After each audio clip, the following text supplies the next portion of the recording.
You're listening to the Zen Cop Podcast.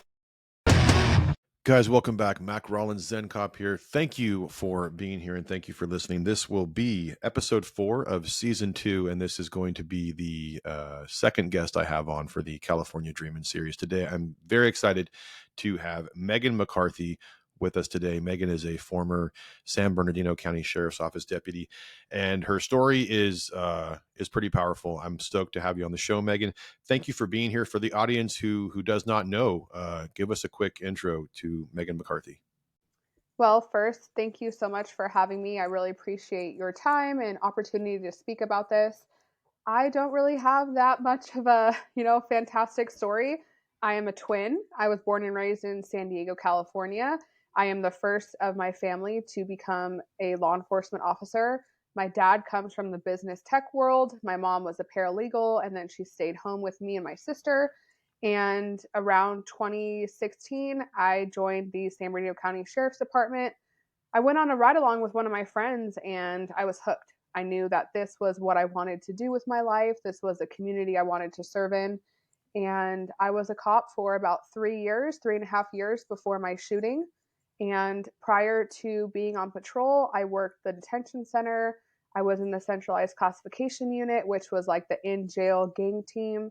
I classified and housed inmates. And then I was a school resource officer for 6 elementary schools. I did a small stint in the CPS APS unit. And then I worked patrol for Victorville City. Nice. For those that don't know, San Bernardino is huge. It's a very large, one of the largest, I think, that we have in California. And the areas that it covers goes from, I would say, very nice places to very horrible places. I have friends who used to work near there and lived out there. You kind of have an interesting gamut of society kind of in a very large area. And for the incident itself, I know that everyone's kind of like, oh, what happened? Well, if you don't know, we'll get to it. But for the audience, and Meagan and I talked offline and we were communicating before this, but the thing that I really wanted to put out there just sort of to start with is the topic of being a woman in a career field like law enforcement. And I know that there's a lot of girls out there who are listening, and there's a lot of, I think, stigmas that come with that. And it's a difficult topic to talk about, but I feel like uncomfortable topics are always worth talking about. And in reality, the physics and the sexism, whatever we want to get into, it's just sort of that thing where that's always going to be there. And I know that played a role in the aftermath of your shooting. So for the audience, I mean, I know it's a broad question, but being a woman in this career field, and, obviously me being a man, tell me, if you had to pick some of like the toughest challenges to overcome in this career field, being a woman, what would you pick as maybe like the hardest thing you had to get through, or just a topic or an issue that was difficult to navigate in your career? Yeah, I mean, like you said, I think hard things need to be discussed, because if you don't, then they become the elephant in the room. And I have no problem saying that there is a difference between men and women. I think that if we don't acknowledge that, we're just being ignorant. And in a career field such as law enforcement, there is a stigma against women. And I faced it when I was, cross-examined on the stand. I faced it through my mental health struggles the last couple years, and I faced it in the aftermath after the acquittal. And I don't think there's one particular thing that is overwhelmingly difficult rather than just getting over the hurdle that you feel like you have to prove yourself more.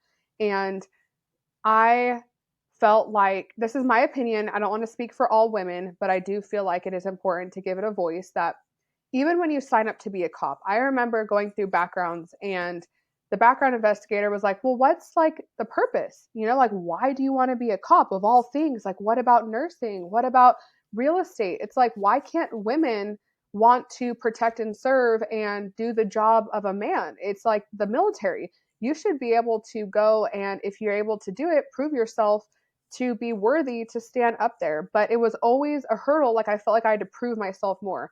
I would be in the background process, and my male counterparts weren't getting the same questions asked. It was, through the academy, I was the one that always had to play dead. So we had, in my squad, you would have somebody, pretend like they were shot, and your partners would have to carry them around and take care of them. And it always was the girls. It's like they were already stigmatized to be weaker, lesser than, the downed partner. So it was almost ingrained from the academy that the men are theoretically going to have to pick up their female partners and carry them. And I have to say, I had amazing admin, I had amazing partners, but it always was that little doubt of, I would go to a baby where you needed to do CPR, and being a mom, of course, I'm going to be more affected because I see my child. Where my male partners are like, oh, come on, Meagan, like, don't be so emotional, on to the next call. And it was always just this like little voice in the background. Maybe it wasn't so obvious, but it was always there. And then, once my shooting happened, I had 3 male partners that backed me on that call and that responded. And all 3 of them went back to work the following week. I never was able to. And so I always had this voice in the back of my head like, you just proved that you are lesser than.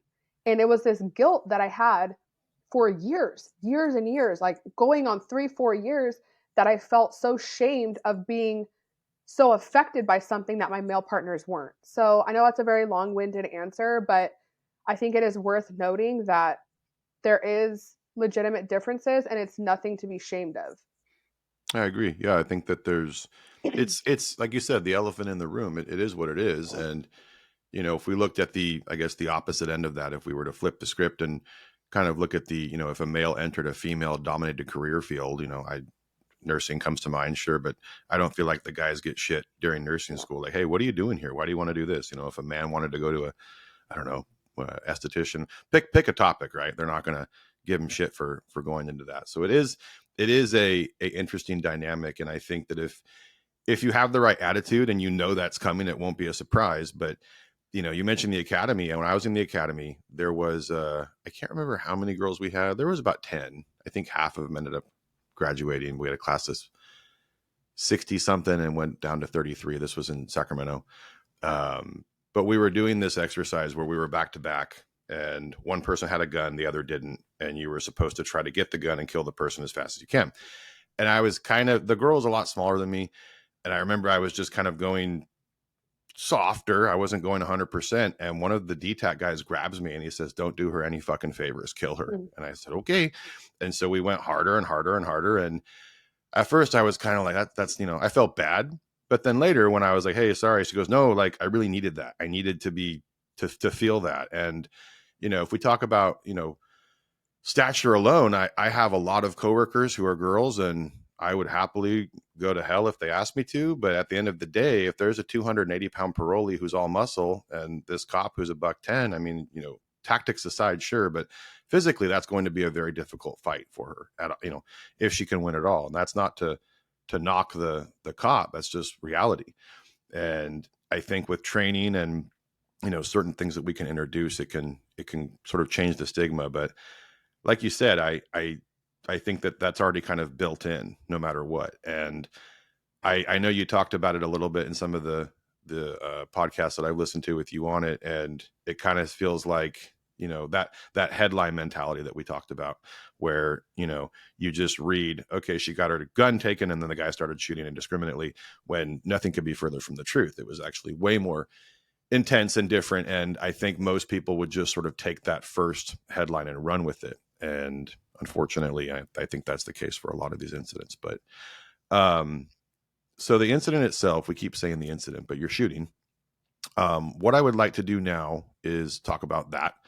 And I want the audience to understand that this is, I kind of feel like these, not necessarily the podcast, but you going through it again, you're not reliving this trauma. You're sort of, I guess, in a weird way, it gives you some power and some strength and control, which is awesome. And looking at some of the older videos and looking at you now, hearing you talk now, it's neat to see the growth and that sort of empowerment. So for the people who don't know, what I would like is to kind of start me from that morning, not necessarily when you went to the call, but just sort of take us through that day and tell us what happened.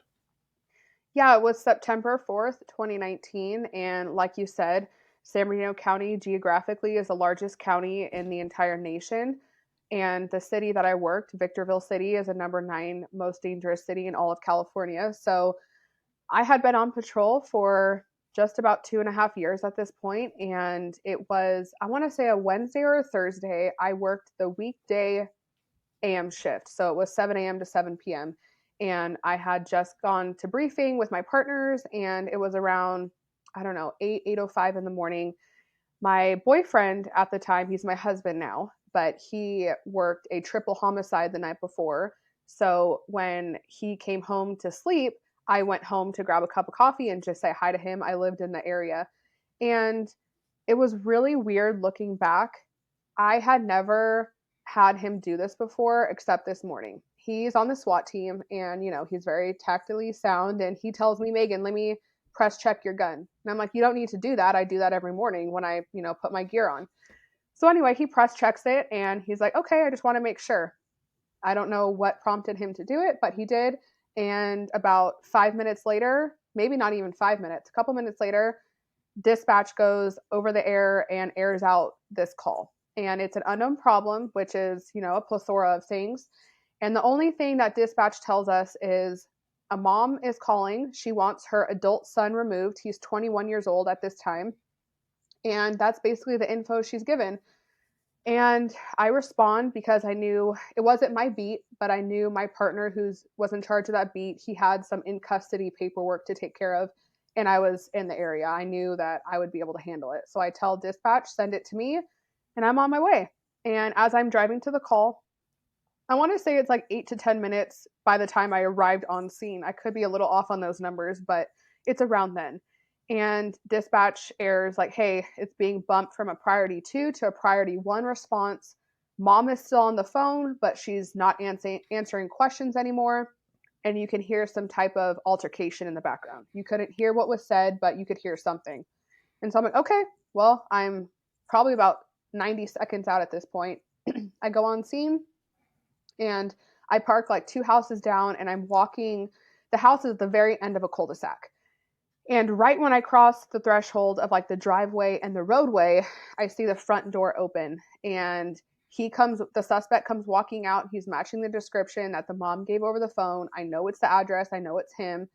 And he walks directly towards me and he's not trying to avoid me or go around me. We've locked eyes. He walks directly towards me and he's angry. I hate to say like based on our training and experience, but I was asked on the stand, like, how do you know somebody's mad? Well, if they're, fists are clenched and they have like this upright, angry demeanor, it's pretty obvious to tell somebody's having a bad day. So his mom comes walking right behind him out the door and she's holding a knife in one hand and she's on the phone with dispatch on the other.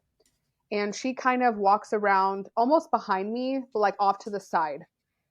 And I could tell by what I heard over the air about the call and what I'm seeing is this mom is in such fear for her life that she has armed herself against her own son. So my instinct is, okay, well, I need to make sure he doesn't have a weapon. Did she arm herself because he has something? Did something occur in this house? Conduct an investigation. That's what we're trained to do. So my very first statement to the suspect is, hey, relax. What's going on? And he tells me, what are you about to do? What are you going to do? And I tell him, like, hey, just relax. Put your hands to the small of your back. Like, I'm going to pat you down for weapons. And I go to start patting him down and putting his hands to the small of his back. And that's when he just gets angrier. And he tells me, I'm going to headbutt the fuck out of you. So I go to kind of step offline just in case, he does. I don't want to get headbutted. And he tells me, if we fight, I'm going to kill you. So now I'm like, okay, well, this is no longer me trying to solve their problem. Now I have my own problem with him. And then he spins around and he's grabbed my left wrist and we're almost tug of warring over my wrist. I'm like, let go of me, let go of me. And I put out over the air, I'm 415. But the only part that transmitted was teen. And 415 in our county is I'm in a fight. And I'm trying to go through all the verbal commands, all of the things that we're taught in the academy, right? Like the use of force continuum, and nothing's working. I try to knock him off balance. I try to figure 4 takedown. I'm trying all these things. Nothing's working. Now at this point, he has grabbed my bun on the top of my head and he's like pulling me down, trying to knee me in the face. So I grab my baton and I go to strike him and he grabs it from me and throws it. I'm like, okay, well, by the way that he was holding my wrist and pulling me kind of sideways, I couldn't get to my taser. And I knew we were like 5-6 inches from each other. I knew pepper spray would be ineffective. I would spray myself. So I grab his hair and I'm trying to pull him down, get him off balance. And that was honestly when the flip completely switched.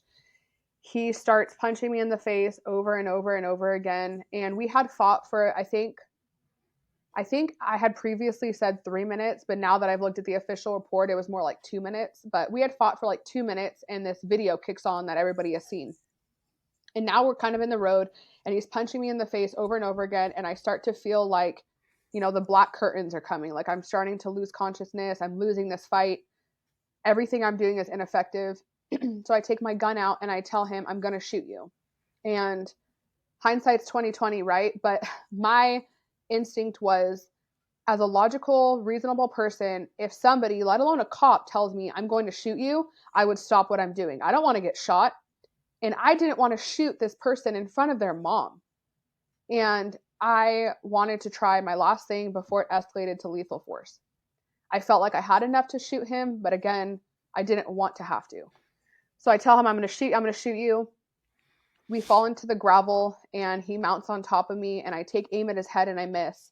And that's when you see him, push my hand back into the dirt and he's trapped my hand above my head. And now we're fighting over my gun. I have my one hand on the gun and he has both hands. He has one hand kind of wrapped around the trigger guard and the other one around the slide. And in the course of us fighting over it, a round gets discharged into the ground. And at that time, I had realized that he has overpowered me and taken my gun from me. So he's able to rip the gun out from my hands. And now he's kind of standing like above my head. And I turn onto my side and I'm on my hands and knees and I look up at him and I tell him, please don't, please. And I look down and I'm looking right down the barrel of my gun and I hear the trigger click. And I had so much pain from getting punched that my brain only registered that I had just been shot. Like there was no way. I knew my gun worked that morning. Like I said, I press checked it. My husband press checked it. I knew my gun was good to go. But my heart was still working. And I said, okay, well, we have to still fight. We still have to get out of here. So I turn and I run and I'm looking for cover. And I first start running towards a house, but I'm like, oh, that's not a very good backdrop. I don't want him to shoot into this house or potentially, cause harm to somebody in there. So at the last second, I turn right and I see like a fence. And I'm like, okay, I'm going to jump this fence. But it was like that sheer, slick wooden fence. And I'm like, damn it. Like I just got, hunted down. Like I'm trapped. By the grace of God, 3 of my partners show up right at the time as he's turning to ambush me. I know he's going to come and kill me. And it takes his attention away. He starts walking towards them and he shoots at them. They get into a gunfight. And I didn't realize, but when he had pulled my bun, he had disconnected my radio because it ran down my back. And so I was trying to put out stuff over the air to dispatch.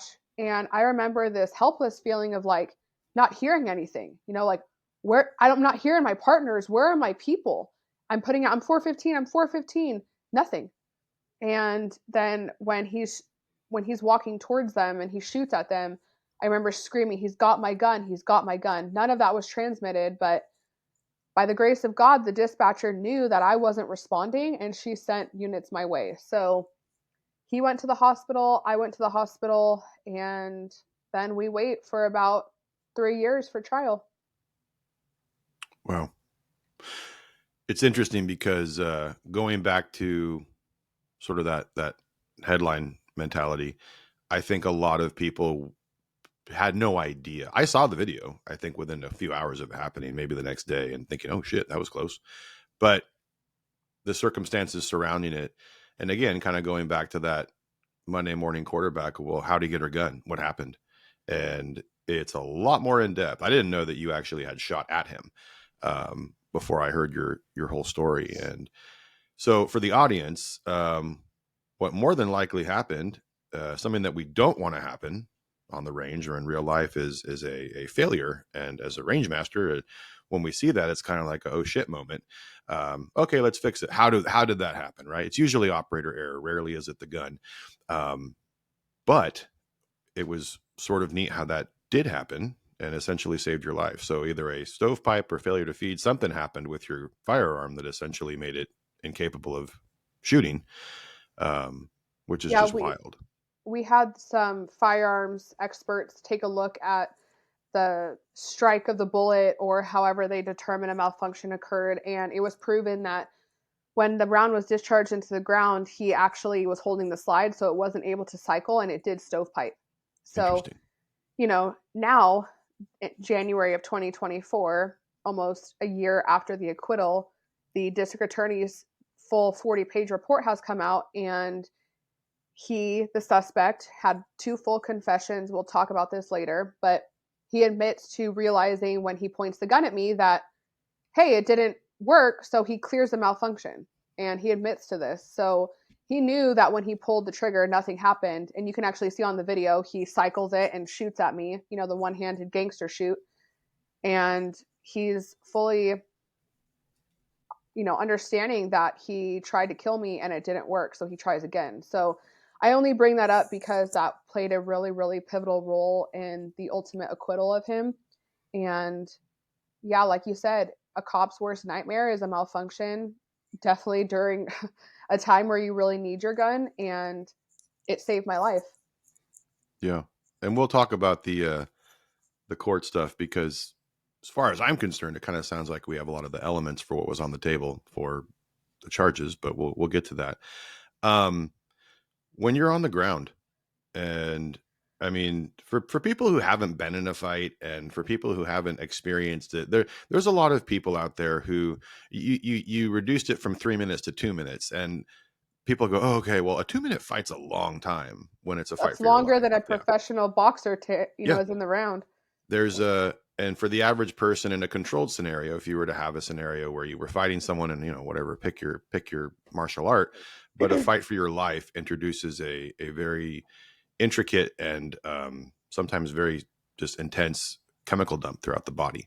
And that fight or flight stuff sort of kicks in, and the amygdala just has a lot of work to do. So there's so much stuff that goes into that process. But when you say he was punching you and you said something about like the curtains essentially fading to black, for the audience who doesn't know that, in a sense, when we're taught, here's you brought up the use of force stuff and the continuum, and it's a good shoot when you are afraid that you're going to lose consciousness and, threat to public safety, all these things that we can articulate.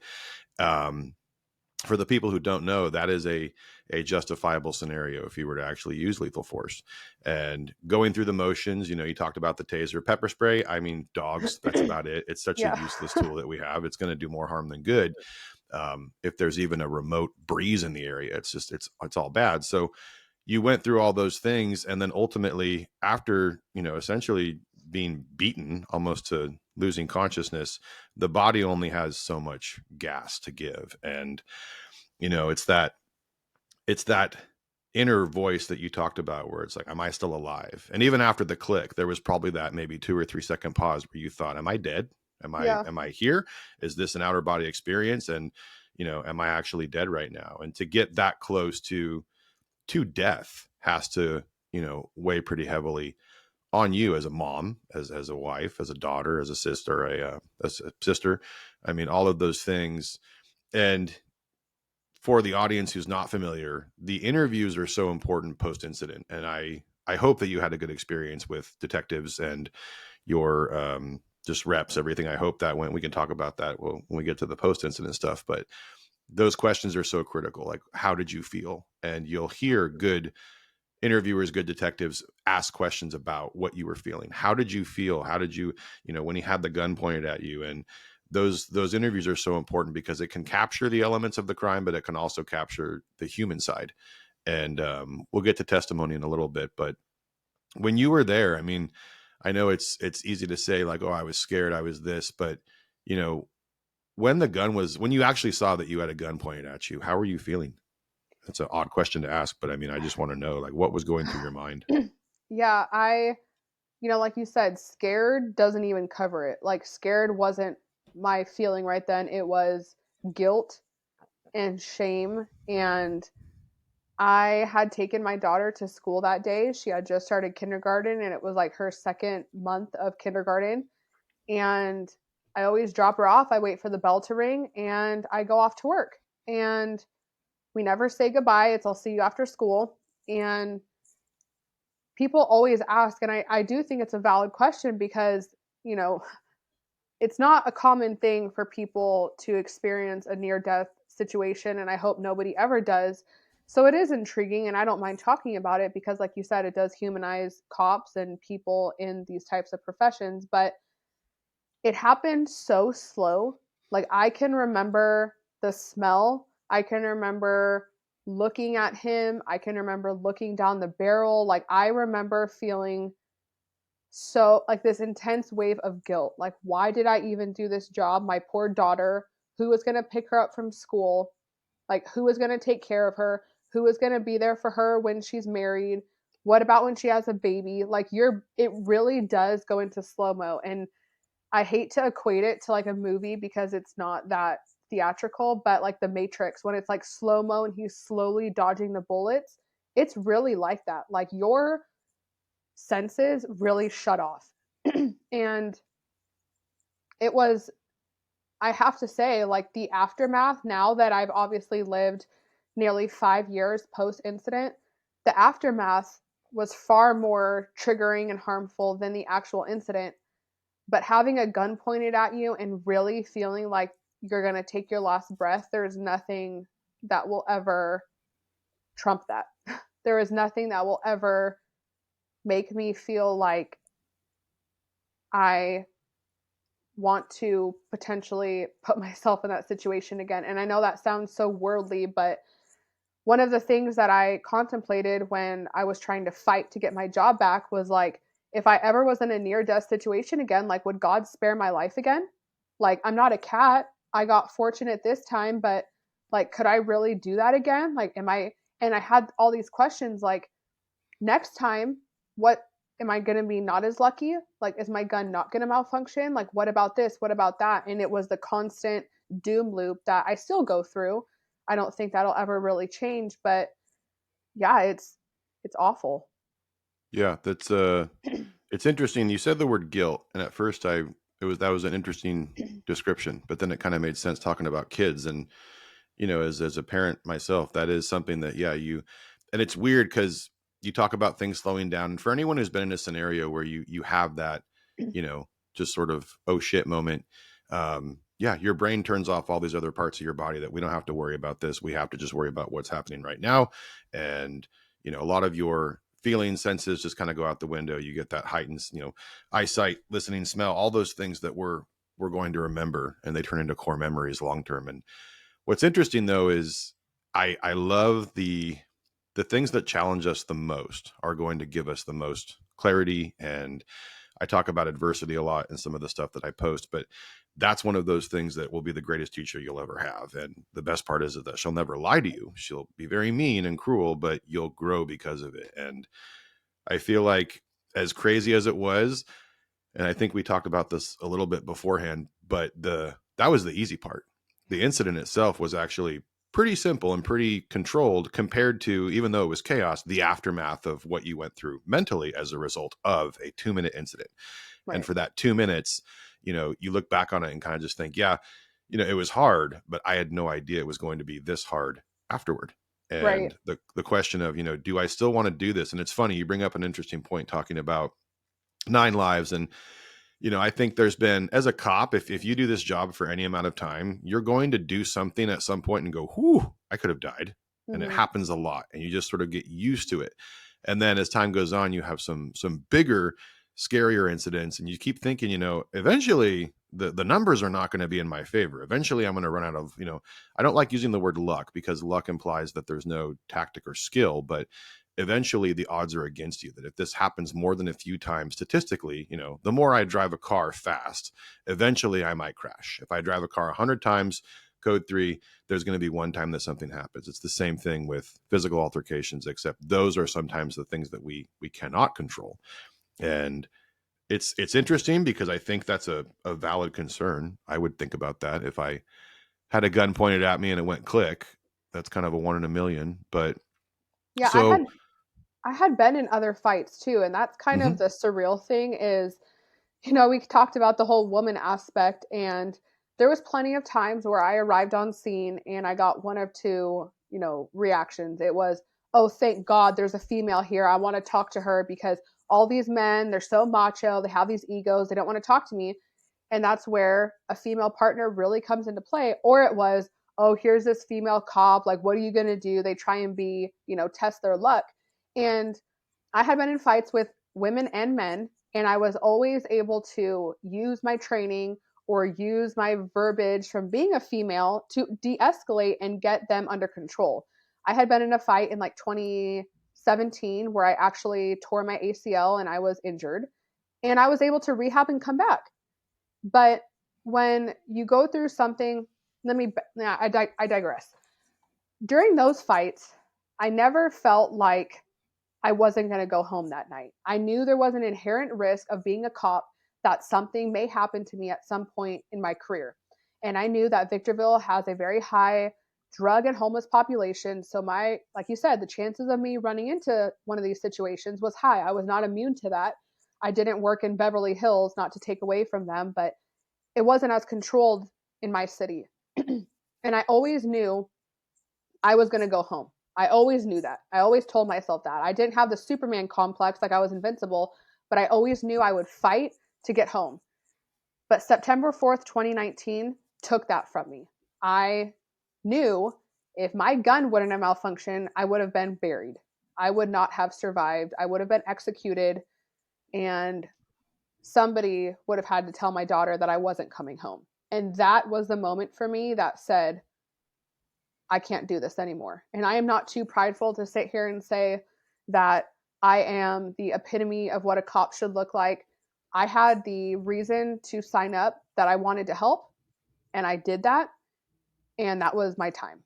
It was my time to go. My brain was not the same. My heart was not the same. My soul was not the same. And I was not going to be the same partner. I was not going to be the same asset if I went back. And I fought to not get retired for about 2 years. I went through like 18 different psychiatrists and psychologists. Like, I don't want to retire. I worked way too hard to get here. But I also knew that my time was done.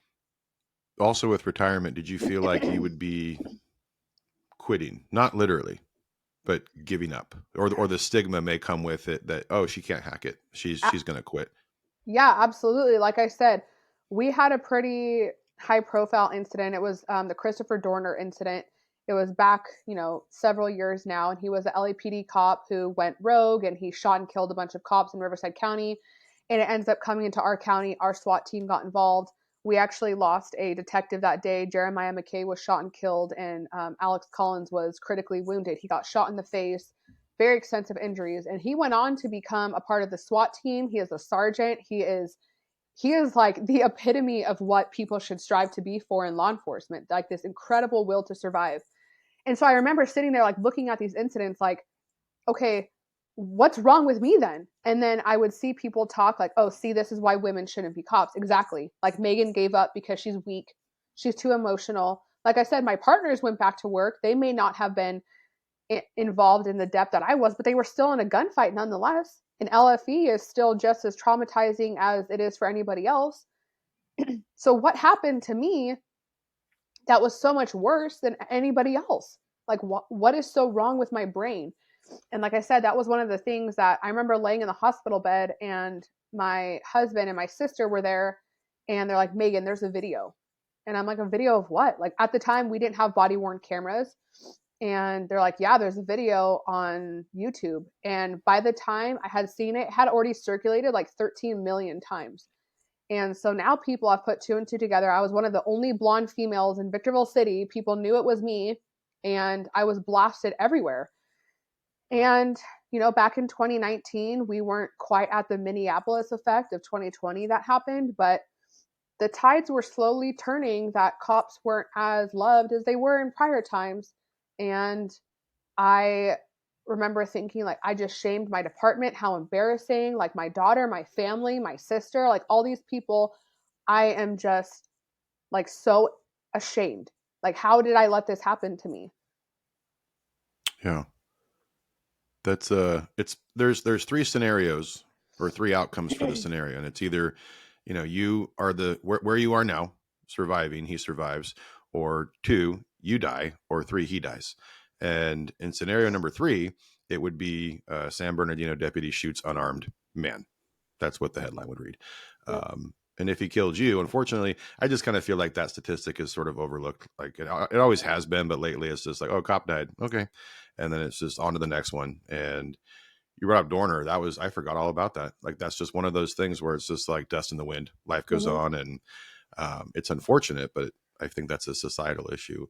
You mentioned 2019 in particular. I kind of feel like, in a weird way, and I don't really know much about it, and we're going to talk about it, but I feel like it couldn't have been a worse time. There couldn't have been a worse time to get into an incident and then go into the year 2020, because I don't know about you guys, but the courtroom stuff post COVID was so ridiculous. The Zoom stuff, it was just out of control. And for the audience who doesn't know, especially when it comes to a jury trial, the importance of the human element is so powerful. And when you testify, when you talk to the jury, you talk to them and explain things. And I don't know how it worked out, but we'll get to it. But I can already feel that there was going to be some disconnect. And overall, though, so post incident, I do want to talk about kind of your journey right afterward. And you mentioned in a few episodes before that you felt like you were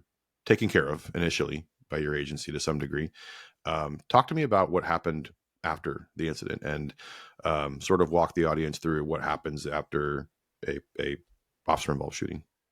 Yeah, so the way our department works is anybody involved in an OIS or an LFE, lethal force encounter, you automatically get 3 days off of work to kind of process, and you're supposed to see it's called the counseling team, and it's a group of, therapists that come and they meet with you, and they're there for you right after the incident, and then they also check in on you like 24, 72 hours later, just to kind of talk and you debrief. And I remember I went home. Well, I went to my mom and dad's house that night, the night of September 4th. And I remember sitting in the backyard of my parents' house, like still not understanding what happened to me, because it was such an out of body experience. I was like, like you said, a cop is shot in this country every 23 hours. I feel like it's such a news topic now that we're just numb to it. Like, we almost aren't surprised anymore because it's so prevalent. And I remember it, and I would never recommend this to anybody, but I watched the video because I almost was like, was that really me? Like, there's no way that what I'm remembering actually happened, because how could that have happened? My brain just wasn't processing. So I watched it and I'm like, oh my God, like this was me. Like, now what? And so I think I slept like 20 minutes that night, and I woke up and I remember having this almost identity crisis back then, 24 hours later. Like, what am I going to do with my life? Like, I'm supposed to be at work right now. Like, what about my partners? And at the time, it was Sheriff John McMahon, and he was absolutely incredible, one of the best sheriffs and downright people of all time. I believe he has the most pure and genuine heart of any leader. And he would call me every day. Like, can my wife and I bring you dinner? What do you need? Like, make sure you take Tylenol. You're going to be sore. Like, he was just such a people person. It almost made me feel like I wasn't such an alien for being hurt. And as the days went on, I had my first therapy session like the following Monday. And I almost put on this facade, like, I'm good. Like, I'm fine. And I remember the therapist being like, Meagan, like, no, you're not. Like, I can tell you're not.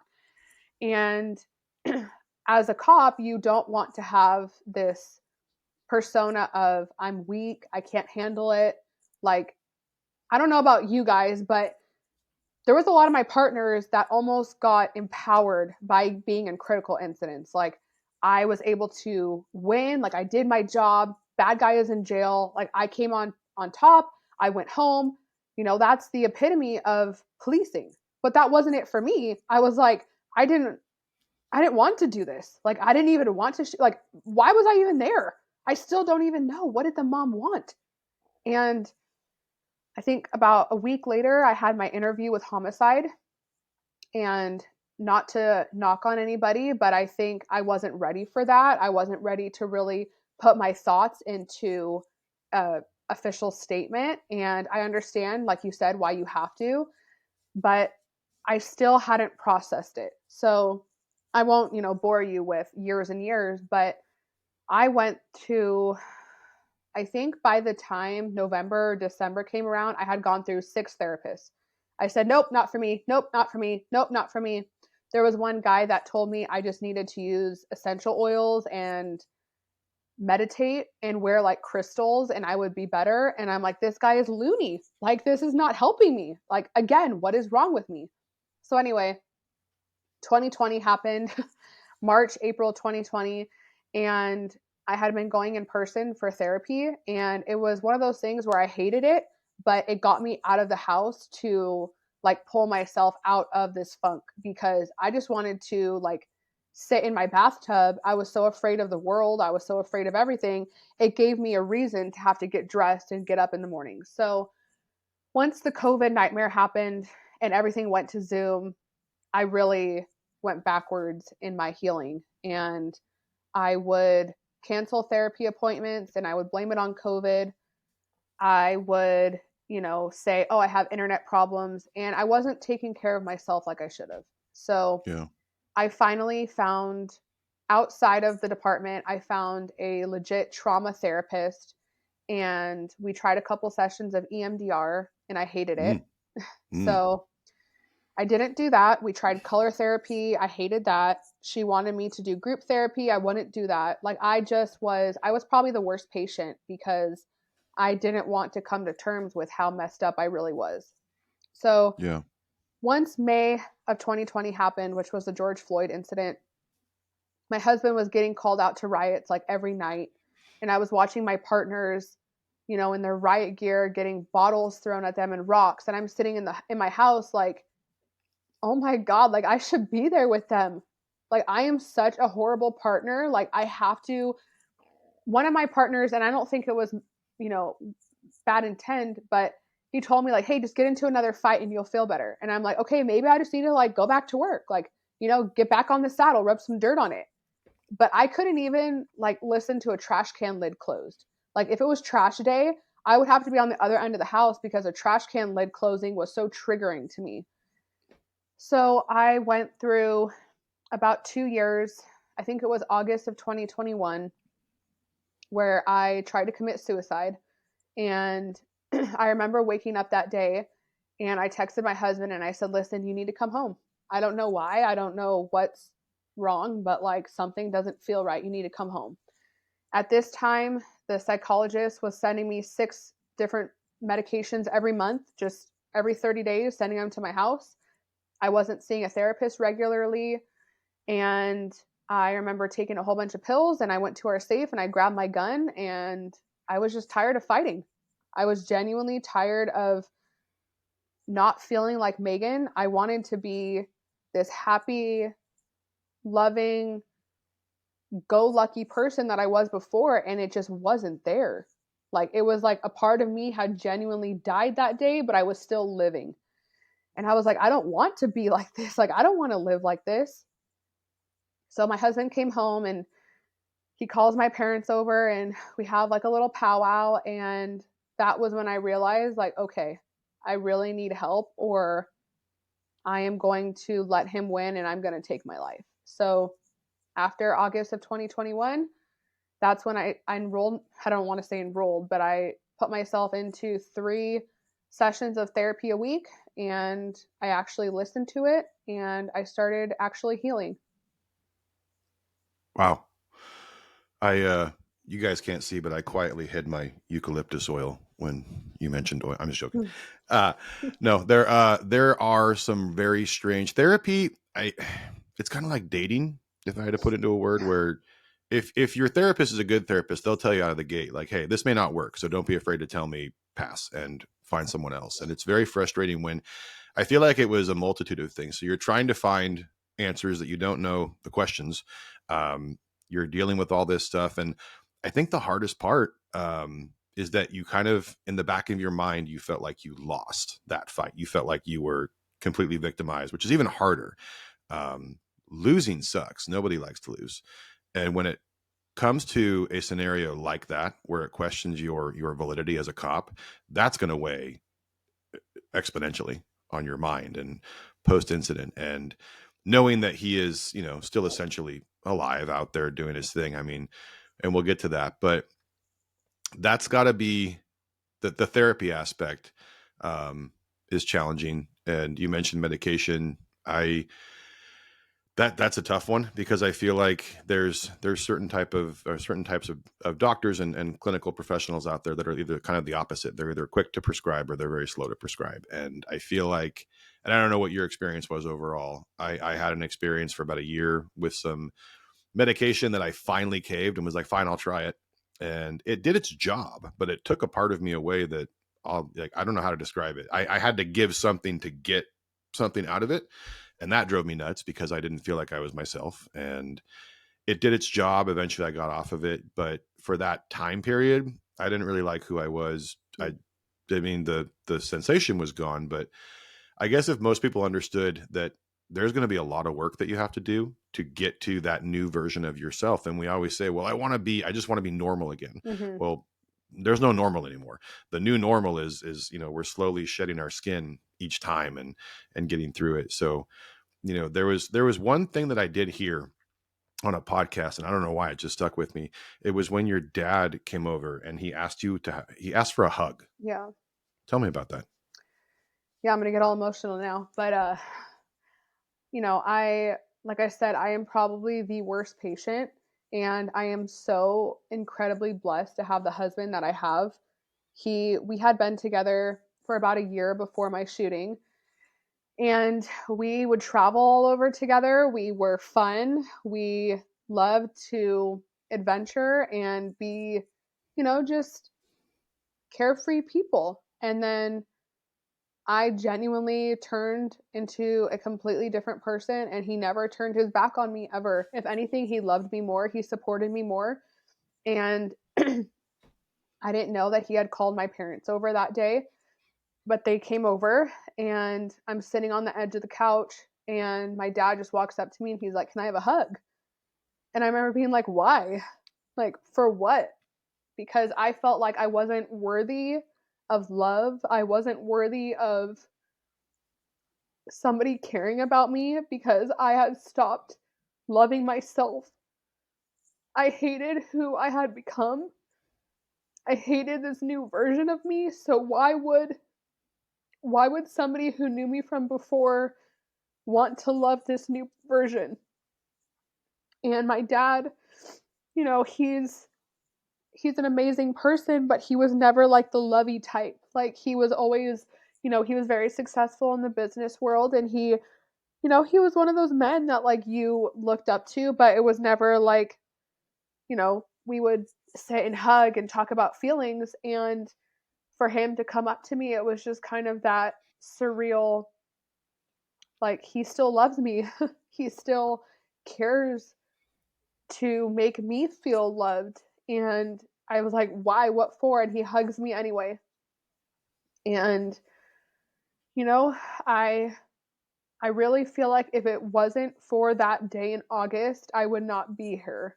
And this is going to sound very brash, and I hope it doesn't come across this way, but there's this stigma when it comes to suicide that people that talk about it don't do it. They just want attention. It's just a cry for help. And I was crying out for help, and I got what I needed. And I didn't know that I needed that. I didn't know that I needed a hug from my dad, and I needed my husband to drop everything at work and come be with me. And if I would have had a support system that hesitated, I think I would have killed myself that day. And it was like God showed me yet again that I can't give up and I can't kill myself because I had already lived through so much. And that was really when I took my healing seriously and I started to make little tiny baby steps. It's like I still feel like I have work to do and I do work on myself every day. I don't think there will ever be a point in my life where I won't. But I feel like that was really the breaking point that I took myself seriously, that I was in trouble. Yeah, that was heavy.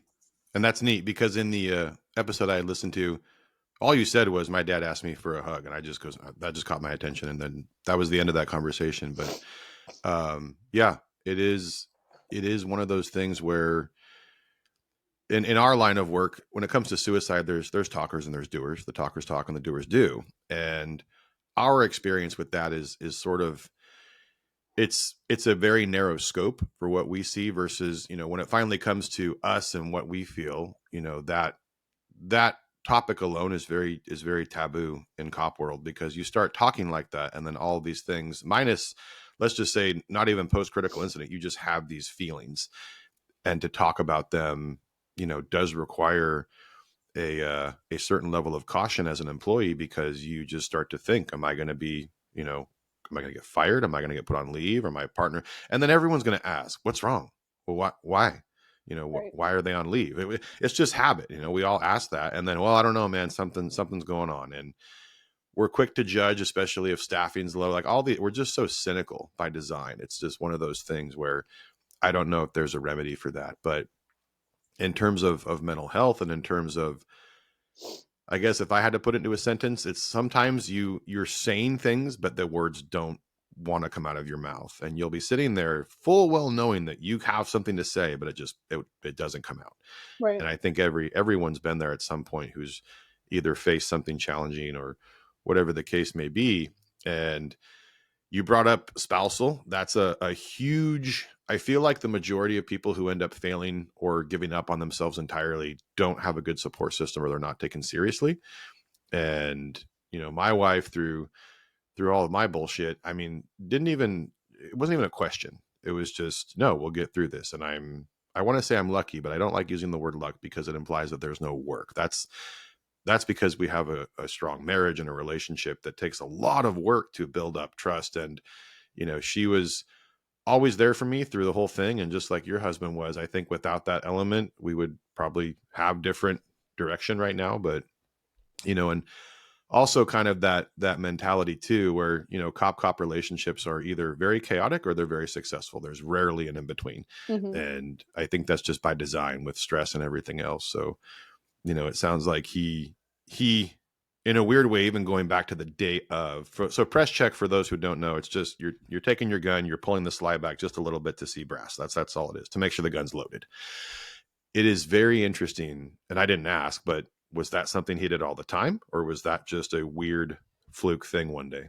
No, that was honestly a weird fluke, and it probably sounds like I'm making it up, but I wish he was here and you could ask him.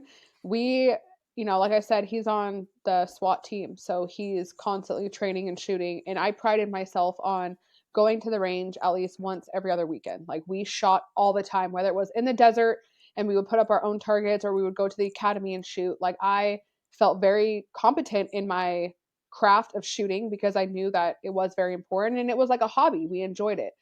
And we had gone shooting that weekend, and I don't know if he just thought that maybe I forgot to reload my gun because you always take out your duty ammo and you put in the training ammo because you want the hollow point in for your duty gun and all that.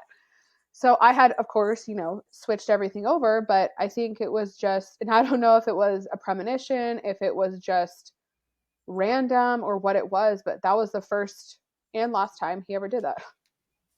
Yeah, that's weird. And you don't want to do stuff like that because in our mind, like, well, why'd you do that? Why'd you ask me that? And then it creates this strange sort of like almost, I don't know, ripple effect for the rest of the day, where it's, if you're superstitious or even just doing the job long enough, it's just one of those things where like, did I lock the front door? Like Yeah. those small things where, I've left the house and had to come back knowing that I locked it, but I just have to come back and make sure that it's actually locked.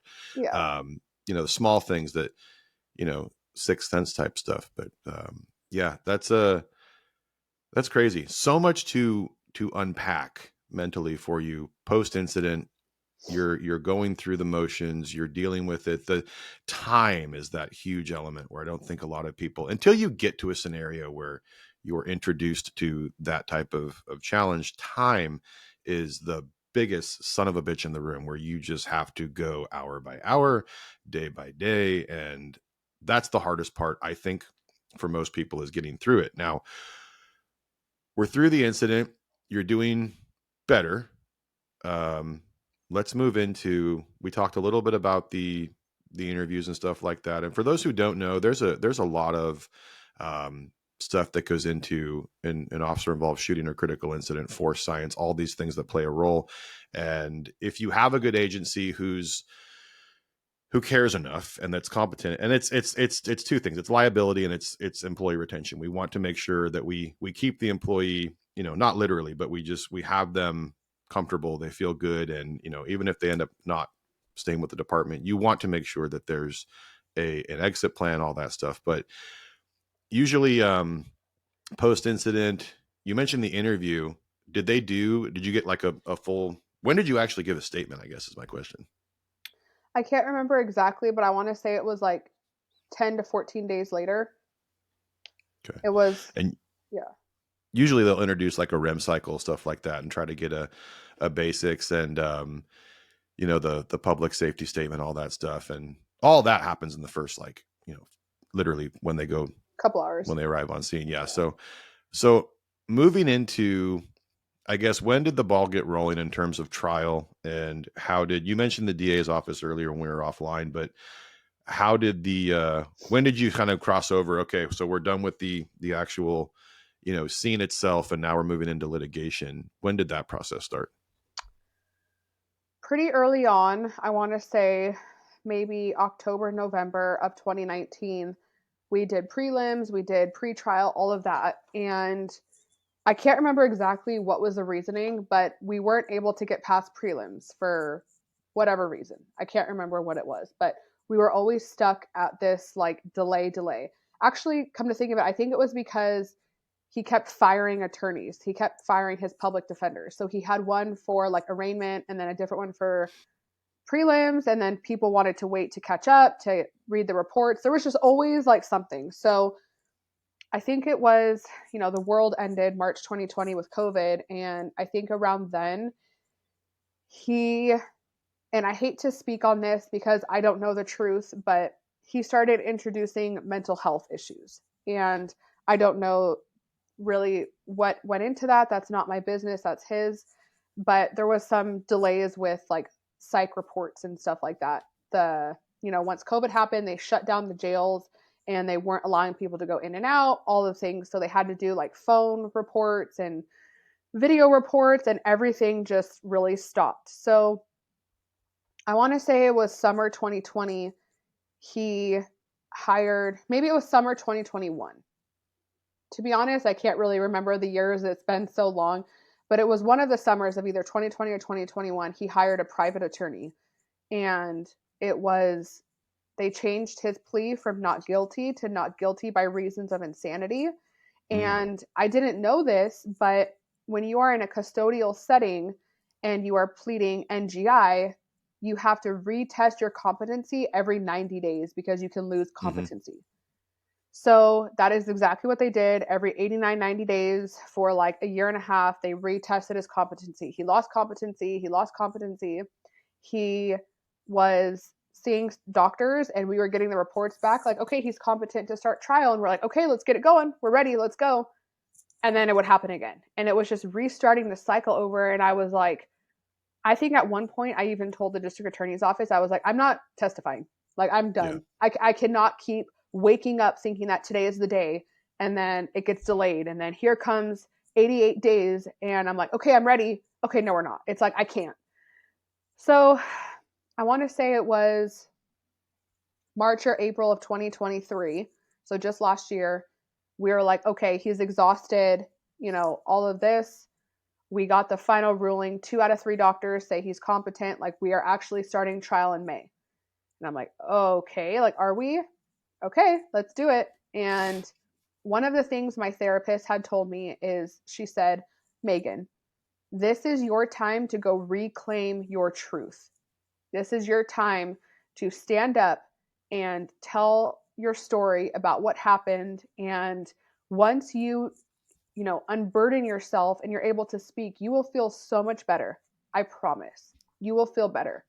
And I was like, okay, you're right. It was almost like this secret. Like I had been seeing people take my video and they break it down. And I'm like, that is not even what happened. Like, I wish I could tell you what actually happened. And so now I was like, okay, like this is my time. And it was quite the opposite that happened. But, nonetheless, I think it was May 12th of 2023, we started trial. For the audience who doesn't know, anything involving trial prep, especially, and this is like this is personal for you, but for any cop who has to essentially testify, it's very nerve-wracking depending on the case and your involvement. And if you've ever sat as the investigating officer for the entire process, to include jury selection, it's just a wild ride. And a lot of the times you just kind of look and go, what the fuck? And the attorney just goes, no, sorry, like we can't do anything about that. And there's a lot of nuts and bolts that go into it that I feel like just the system works, but there's a lot of things where you might just kind of scratch your head and go, what the hell just happened? And what did they end up, what did they roll with for charges? Did they do attempted murder, or what did they end up deciding on? Yeah, so he was charged with, I think, 6 felonies and like 5 or 6 enhancements. It was attempted murder of a police officer, assault with a deadly weapon with great bodily injury, obstructing or resisting or arrest, removal of a peace officer's firearm, battery against a peace officer, and there was one other, but it escapes my brain right now. Did they add strikes? Yeah, so he was looking at 2 strikes, and it was like 55 years to life is what he was looking at. And ultimately, and we'll get to it, but was the attorney the guy from the video? Yes. The sunglasses, looks like he sells coke at the bowling alley, kind of a Yeah. That's him. I'm gonna get sued. So how did you feel when it came to the DA's office? You mentioned earlier when we were talking that there were some issues with the DA. What was going into it? It sounds like things were feeling pretty good. Where did you feel like you lost control? There are some technicalities that I can't speak on right now because we are trying to take things a potentially different route, but in a vague roundabout sense, I'd say it was we had done trial prep like a week before. And mind you, this was nearly 4 years after my shooting.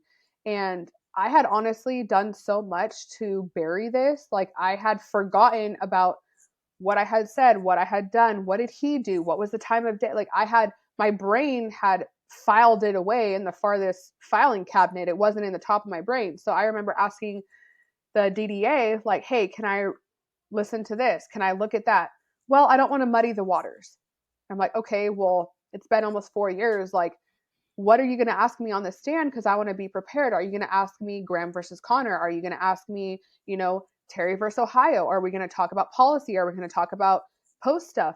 I can't tell you because it would muddy the water. And I'm like, I felt like I was kind of going against a losing battle because now I'm going to go testify against something that I've almost tried to forget about. And this is my first time seeing him in 4 years. And I already know the climate of law enforcement nowadays. And you're also not going to tell me what I need to know? Like, I don't need you to tell me the exact questions because, that can get into coaching. But just general, brush up on use of force policy, brush up on, priority 1 response, brush up on this, brush up on, frisk stops or whatever you want to call it, Terry versus Ohio. But I had no direction at all. I had no idea. So I had downloaded the sheriff's handbook like through post, and I was just reading it like 800 pages because I'm like, I have no idea. I literally feel like I'm going into this blind. It was like day 1 of the academy. I had no idea what to expect. So I felt like that could have definitely been handled better. I think trial prep normally takes days, and especially in a case like this. But I'll be honest, I think the deputy district attorney placed way too much hope into the video and thought that the jurors were going to see the video and that was going to be a slam dunk case. And I'll be very honest, I think for most people seeing this video, you would see, okay, a crime occurred. That's the criminal. That's the victim. Case closed. But in 2023, with this environment of, people not liking cops, I think we took the wrong approach. I think we were ill prepared. I think that a lot of things should have been done that weren't. Yeah, there's for the people who don't know who are listening, when it comes to, I guess, the game plan or strategy, you can't cover everything, unfortunately, and you can't just have this blanket cover all for all the points you want to hit. You sort of have to pick your speaking points, and this goes into evidence beyond reasonable doubt. All of these things that the DA has to feel comfortable, I guess, creating as they create the story to tell the jury. And the other part that I wanted to talk to you about, because it's kind of nerve-wracking in any scenario, and when you're on the stand for cross-examination, it can go one of two ways. It either goes horribly wrong or it goes pretty good. And the kind of that rule of thumb is when the attorney is asking you the same question over and over again, you're probably going to be okay.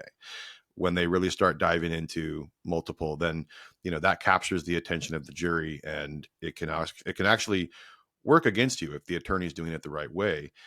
During the cross-examination, I heard you mention it before. What was it like, and how did it feel? Did it feel like it was spiraling out of control? Did you feel like you were being cross-examined based on the fact that you were a woman? Did they bring up sex? They're trying to instill doubt. So for the audience who's not familiar, the defense attorney is trying to create doubt. They're trying to create the opposite of what the prosecuting attorneys are trying to do, and then creating doubt in the minds of essentially 12 people. And we'll talk about the jury in a minute, because I know that was an issue as well. But tell me about the cross-examination and how that went. I had taken a court procedures class back in like 2017 because that was recommended for all new cops, be familiar with procedures. And nothing ever prepared me for being cross-examined on the stand. I had testified for prelim. I had Prop 115, sex abuse victims, and I had spoken in front of people before. But being a victim on the stand was like nothing I had ever prepared my mind for. I don't think there's anything that agencies do nowadays to prepare their people for that, and I really think they should. But I was cross-examined for 3 days, 3 straight days. I had sat in on murder trials where the suspect actually was cross-examined, and he was up there for like 2-3 hours, and I'm there for days.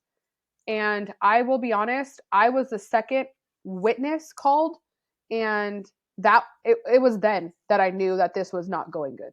It was within 2 hours of my opening statement on my behalf, if you want to call it, that I knew this was turning bad. And I had been familiar with this defense attorney.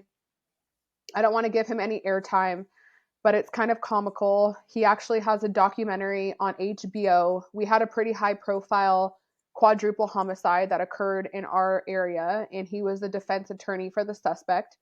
And it shows the attorney getting Botox, working out at the gym. And so I already kind of knew that he was like a grimy type of person. Like, listen, I know that defense attorneys have a job, but I also think they have like a special place in hell, because if people do these horrible things and you defend them, I think that you should just, find a different career. But that's just my opinion. So I already knew kind of his tactics because I had watched him in the courtroom for this documentary. So I already knew that we were going to have issues, but the deputy district attorney during opening, she had asked me, where I was now, why I was medically retired. Her examination of me lasted about 20 minutes. She had asked me why we responded to domestic violence situations the way we do, and this was not a domestic violence situation. I know the media has said it's domestic violence because domestic in the eye of the public is a household, but domestic is technically, cohabitants. A mom and a son is separate, but that's neither here nor there, whatever. So I'm sitting there kind of like, this isn't a domestic, but we respond to domestics like this. And so I feel like the jurors were already kind of looking at me like I was stupid or something. I don't know. But I'm turned and I'm talking to the jurors, and a few of them are like doodling. I can see them like drawing in their notebooks. And there's like 2 of them that are like this. They're having their head down. They're sleeping. One of them is like picking at her fingernails, like trying to file her nails. They do not give a crap about what I'm saying. And this is within the first hour. So then the defense attorney comes up and, like you said, he hammered me about being a female, that I had, what was the term he used? Unreasonable fear, because he was a man and I was a female. And I defended myself that, I wasn't unreasonable fear. This was very reasonable. I tried all of the things, and we went round and round for 3 days. We broke down my entire statement that, what did I expect when I sign up to be a cop? I should know that there's a chance I'm going to get, killed, or I shouldn't have worn fake eyelashes and makeup because maybe he would have taken me serious. And the main point that the defense built his case on was that the suspect was in self-defense of me, and that I had no legal justification to be there or to put hands on him. And I remember reading from the Post handbook, like the one that guidelines all of policing in California. The very first requirement for a detention is reasonable suspicion. And under reasonable suspicion is a 911 call for service. The mom had called me to that house so I could investigate if a crime had occurred. And I remember looking at my deputy district attorney like, help me out here, object. And she's just you can object to that if you want to. So.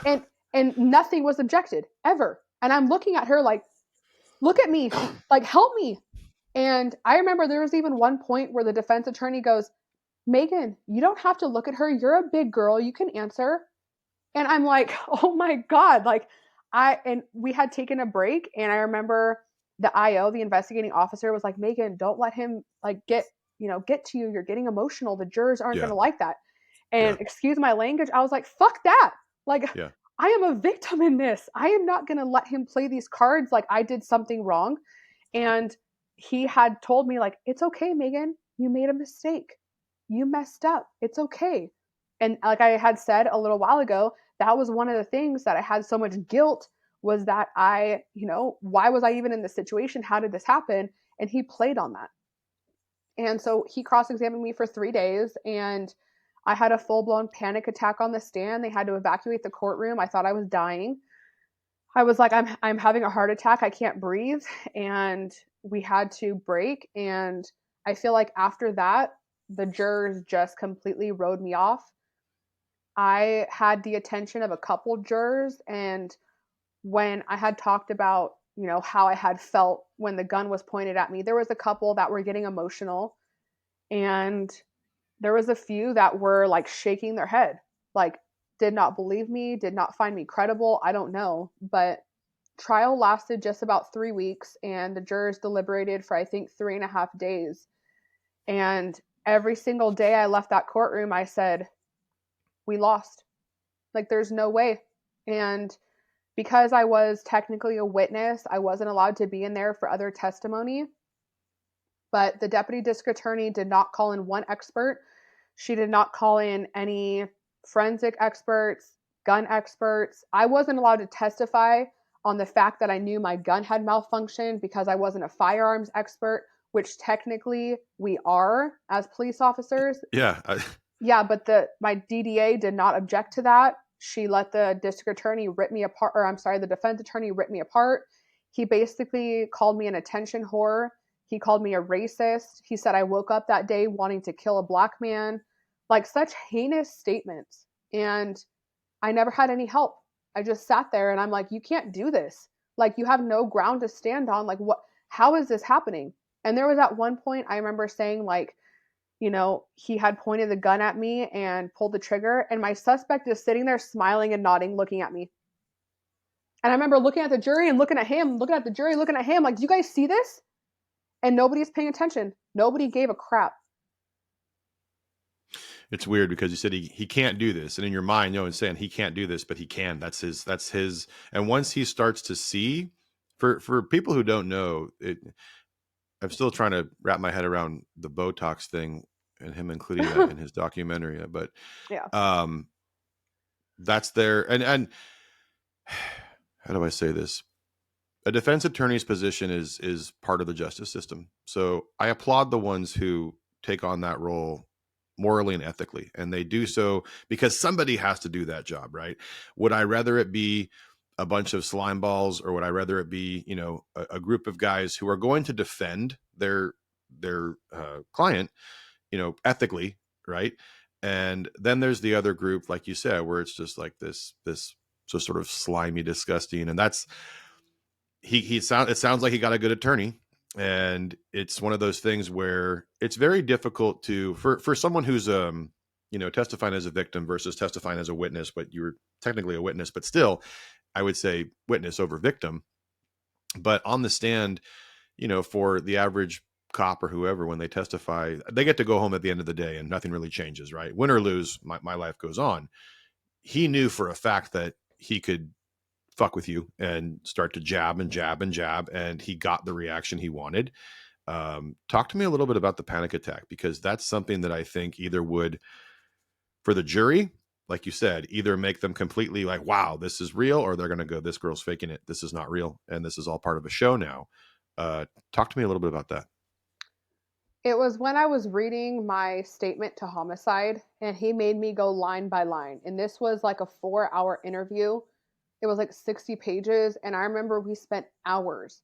I would read a part, and he'd be like, okay, well, this. What about that? What about this? What about that?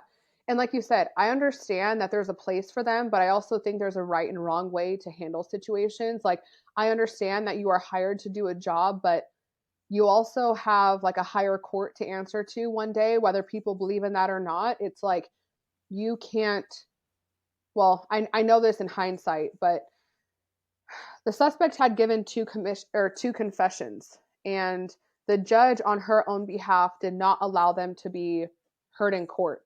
She said she believed that he was under the influence of anesthesia. So knowing that, the defense attorney knew this, I'm sitting there reading this homicide report, and it's talking about, okay, he punched you in the face 5 times. Well, do you think maybe it was 4? Were you counting? How many times did you feel him punch you? What did it feel like? Where did he hit you? Are you sure it was there? Are you sure it was this? It's like, I felt like yet again, I'm having to defend myself for like the 8th time during this journey. And I had mentioned it before, like the aftermath of a critical incident should not be more traumatizing than the incident itself. But I'm sitting there like, to be honest, I don't understand the significance of, did he punch me 5 times or 4 times? Like, he punched me in the face. You can see my bruises. You can see the damage. He's admitted to it. Like, what is the point of all this? And I just remember feeling so like, it was almost like that day in August of 2021 where I was like, I'm just tired of fighting. And I start feeling my heart beating really fast. And I remember, you know, just prior during recess, the IO said like, hey, Meagan, like the jurors aren't going to like it if you get upset. But I couldn't help it. It was like that fight or flight mechanism had turned on.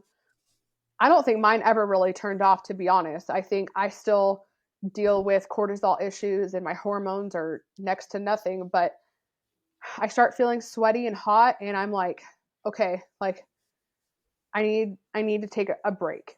But I'm Something's like, happening. yeah, something's Yeah. happening. And I had like many panic attacks before, but I was always able to remove myself from the situation and either do grounding or breath work. Like, I had been taught by now to deal with them.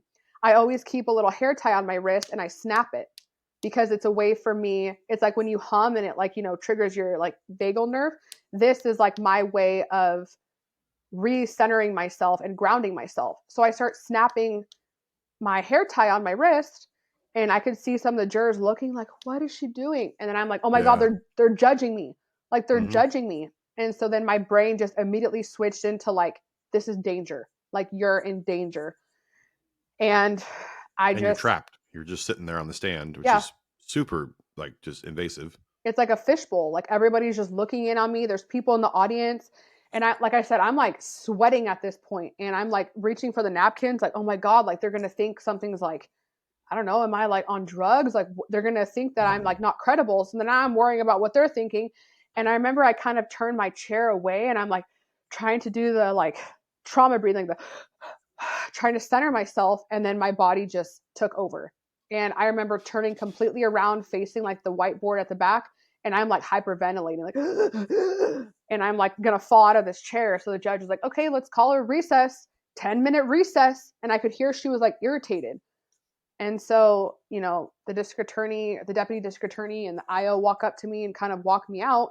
But once you leave the courtroom and everybody's sitting out there, all the jurors are watching me. Yeah. And like I said, I knew at this point that they did not look at me as a human being. They looked at me as like a problem. Like Yeah. I had created this mess for myself. That's weird. To think about remember when Kyle Rittenhouse lost his shit during Yep. testimony? Kind Yeah. of that weird. And I would say the room was kind of split 50-50 on this guy's full of shit, or, I don't know. I'm not Kyle Rittenhouse, so I don't know. But it's that element of, well, is this, and then on top of that, you already feel like you're losing. And for courtroom testimony, it's a lot like watching a boxing match and you can't see the scores, but you know that, okay, we're fucked.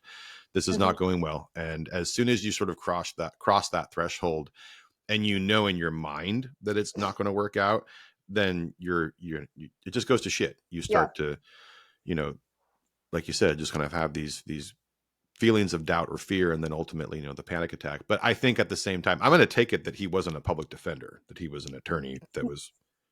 Yeah, he was a private attorney. He was not a public defender. He was hired by the state of California to represent him, which I think is very odd. But,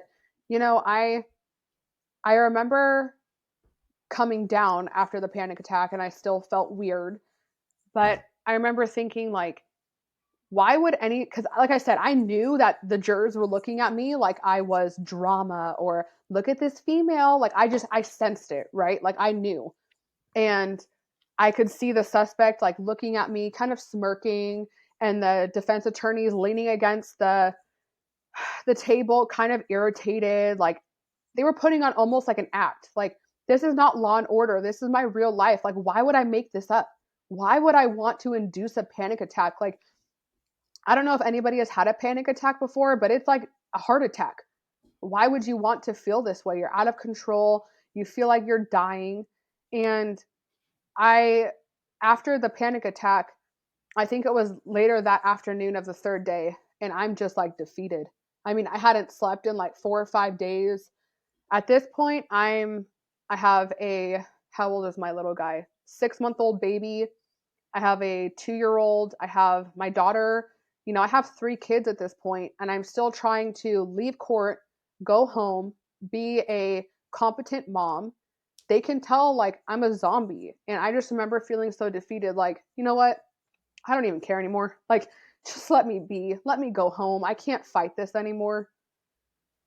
And that's his objective from the beginning, was to just wear you out, to Right. just wear you down, make you break, make you get angry, whatever they can do to instill doubt. And I don't know, but it is frustrating because he verbalized it. And I'll look at the DA sometimes, like, are you playing Candy Crush or are you listening? Because this is kind of important. You can object to that.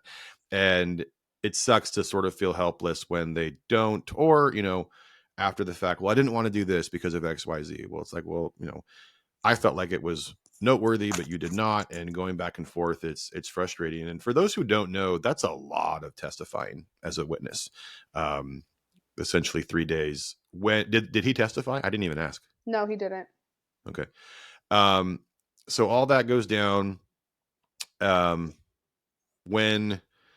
When they finally start wrapping it up, do you feel like the judge had sort of a skewed perspective, or how did it ultimately, I guess, what was the outcome? I know that essentially charges were dropped, but how did that happen? Well, I had talked to my deputy district attorney, a couple days after, and I think it was maybe a week before the verdict came out. But I get a phone call because after I testified, my husband and I left the state and we went to be with our in-laws in a different state. And I just needed to get out. It was too much. We just needed, a change of scenery. So we're sitting there at dinner and I get a phone call from the DDA and she's like, hey, Meagan, I can't tell you why and don't ask, but are you willing to drop the attempt murder and just take the assault with a deadly weapon and 10 years? And I'm like, I'm not agreeing to anything if I don't know why. So no. She's like, I really think you should. I'm like, okay, why? I can't tell you. Well, then my answer is no. Because did something happen? Is there a prosecutorial thing? Is there an evidence thing? Like, what's going on for you to all of a sudden be willing to drop an attempted murder? I can't tell you. Okay, the answer is no. Okay. So I think jury deliberations happened a couple days later. And lo and behold, we found out that our department had been hacked by Russia in April of 2023, like true story. And there was a lot of evidence documents from the year 2019, of course, that were compromised. And one of them was some piece of evidence for my gun. It was like the gun report or something. And we weren't able to get it and introduce it because of the hacking. Well, this pissed off the judge. So she had like an issue with the prosecution thinking that we were withholding evidence. So she said, hey, listen, like this is not okay. You guys need to reevaluate because I'm going to drop the gun charges. And we're like, you can't do that. Like, what is going on? And anyway, it ends up the jury deliberates for about 3 days and they come back with basically a full acquittal, not guilty of the attempt murder, not guilty of assault with a deadly weapon. They hung on 3 charges: removal of a peace officer's firearm, resisting arrest, and battery. And they found him guilty of a misdemeanor of negligent discharge of a firearm. For when he shoots at me, they said that you could not prove he was shooting at me. He was just shooting recklessly. And I was absolutely devastated. Like, I had this feeling that we had lost, but I didn't know it was to that extent. I had no Yeah. idea that we literally lost everything. And I remember asking my DDA, like, how did this happen?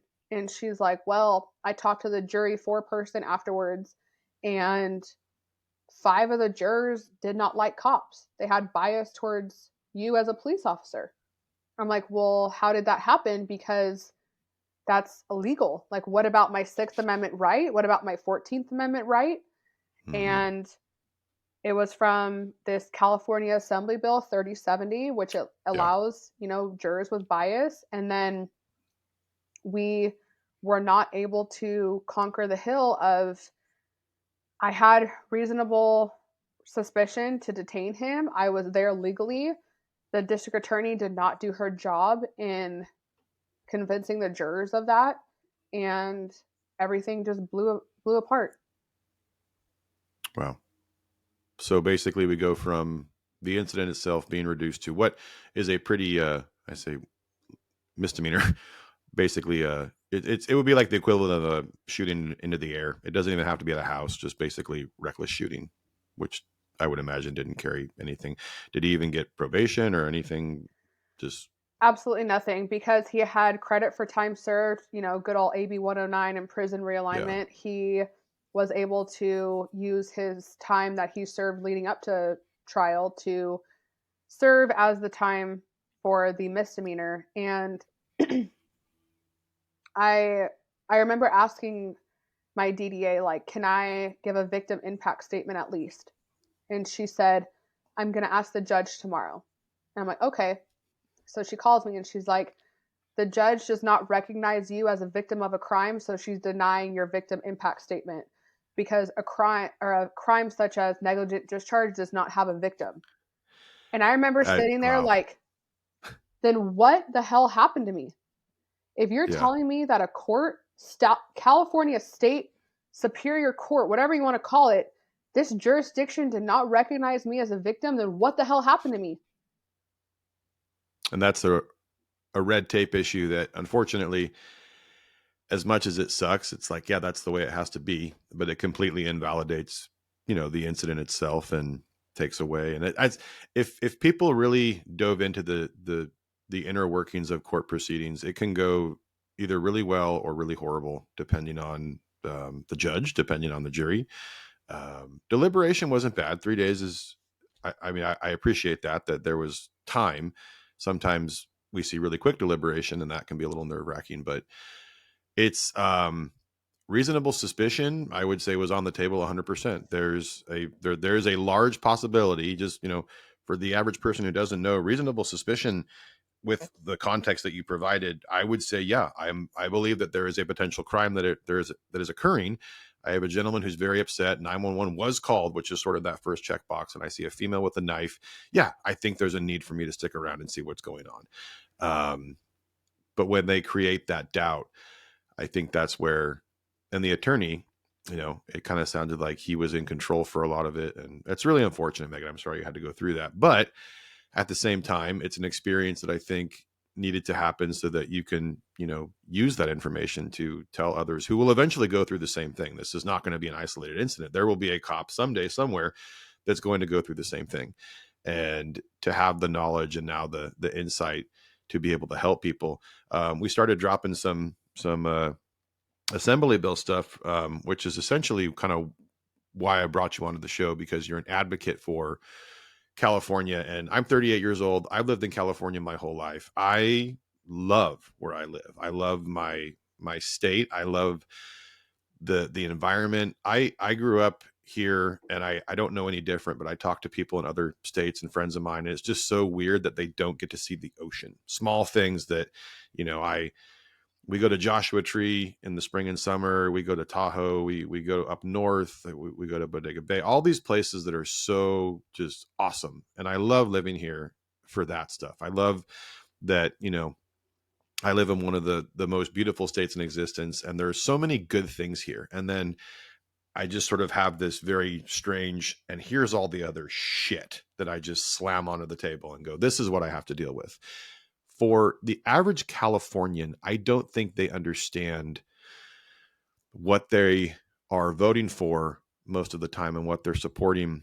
And I always remind people that the government leadership we have is more like a family business. The fact that Pelosi and Newsom are relatives is strange, right? We have all of these strange connections where we have sort of a royal family rather than a state government. And I've been really privy to a lot of scenarios and inner workings because the governor does live in my county, and vice versa. He lives in a few different other counties too, but he's kind of all over the place. And during the pandemic stuff, there was a lot of backdoor info that we got that was just like, dude, this guy is such a scumbag. And one incident in particular that solidified him just being a total piece of shit. And I'm of the mindset where I'll always, I call him Governor Newsom. I respect people who are in those positions, and I will always address them as such and give them that due credit. But the internal fortitude of some of these people is beyond disgusting. And one that comes to mind is when a deputy from my agency was shot and killed a few years ago.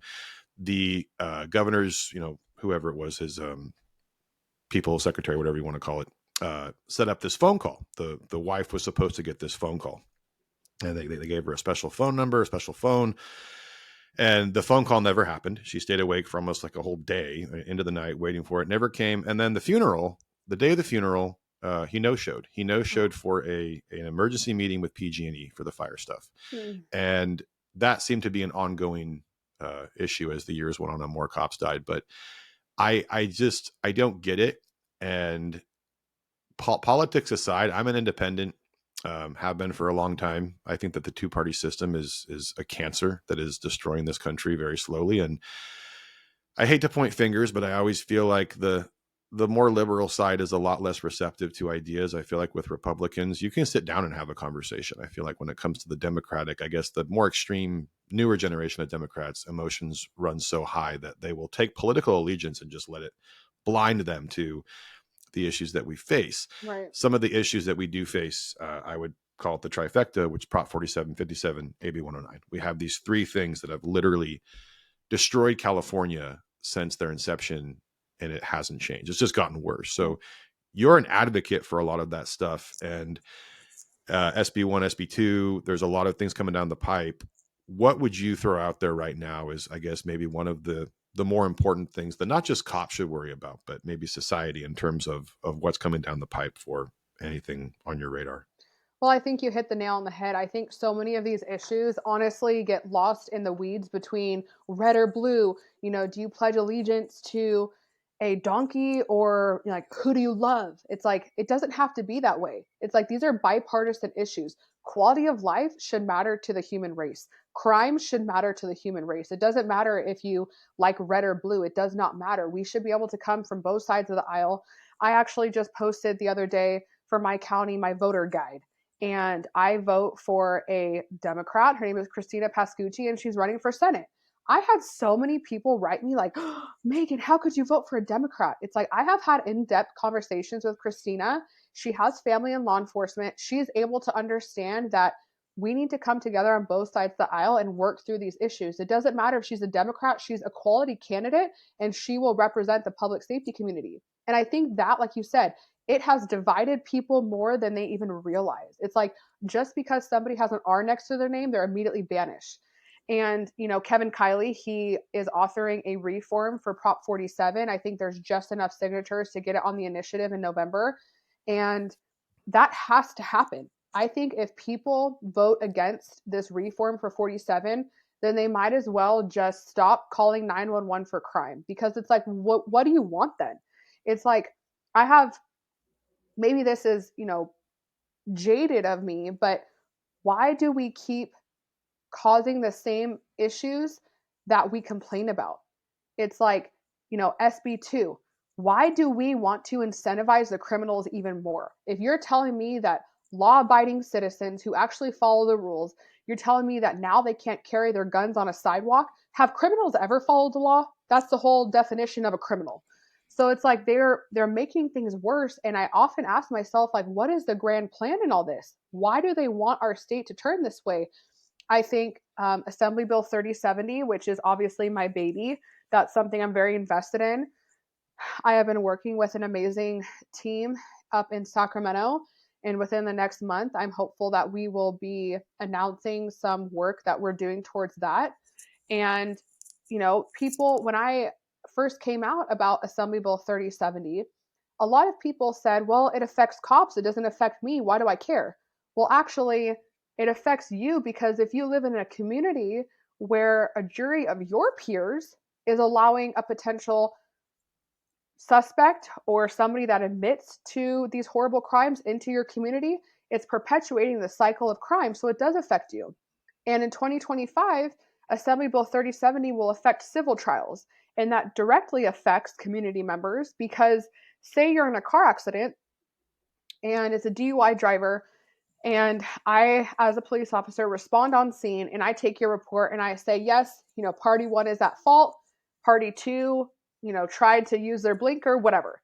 Well, if everybody hates cops, they're not going to take my word. And now you may be becoming not able to get your coverage. Maybe you're not getting the damages you are due. It's like, there's so many things that people kind of go over their head because it may not affect them in their day-to-day life. They don't understand the ramifications of just checking yes next to a box. I mean, Prop 47 was advertised as the Safe Neighborhood Act.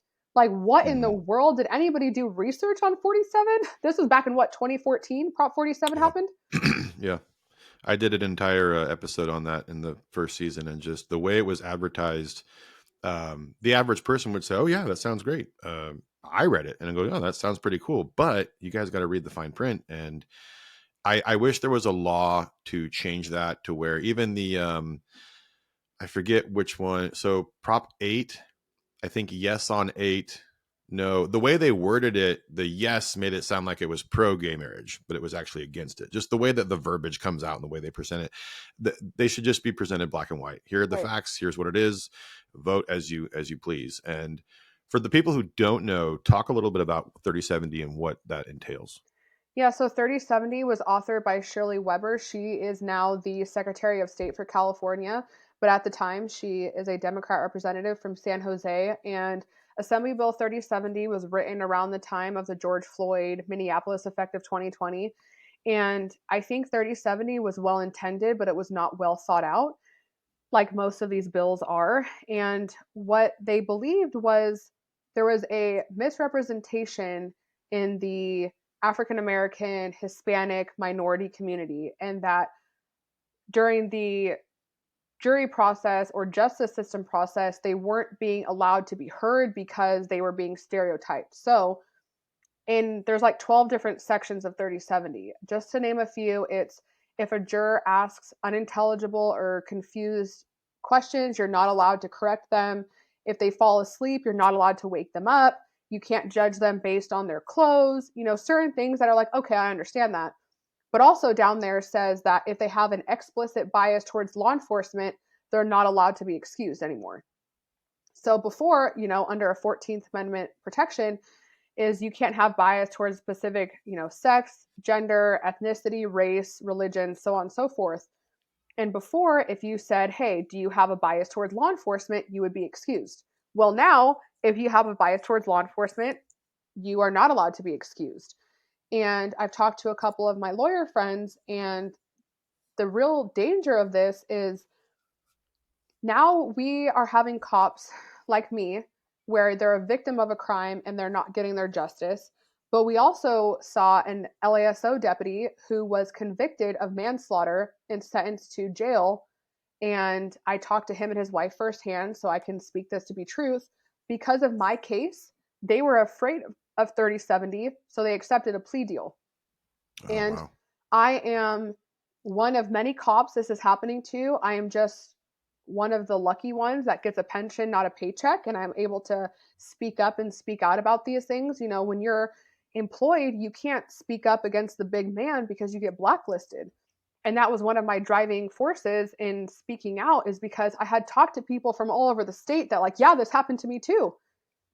And so now I feel like 3070 is not a safe initiative, not just for law enforcement, but for the entire community. And like I said, hopefully within the next month or so, we will be publishing a new turn for 3070 in our community. So yeah, it's really dangerous actually.